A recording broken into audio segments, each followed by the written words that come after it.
how does God exist everywhere? That is a great question. Now, full disclosure, I'm going to have to go into a little bit of philosophy here to try to explain how we can say that God exists everywhere. So when people who know what they're talk about God, they're not talking about just some random guy up in the sky, not some guy with a big white beard as though that like watches everything. When we talk about God, we are talking about the being whose essence is his act to existence. His essence is his act to existence. What it means to be God is simply to be, uncontingent reality. Okay, what does that all mean?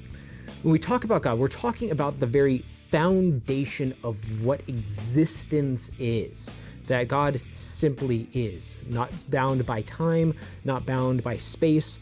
He is, think of it this way. It's not as though God is everywhere, but that everywhere is in God. That might be a good way to think about it. Or another way to think about it. Imagine that you were a fish in the ocean. You might be going everywhere, but you're always in water. So too, we go through the cosmos, but we are always in the presence of God.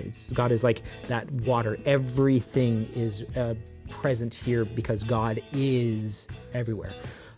So it's a somewhat difficult concept to wrap our minds around, but if you can get this idea that God doesn't exist in things, but that things exist in God, I think would help with the understanding of how God can be everywhere.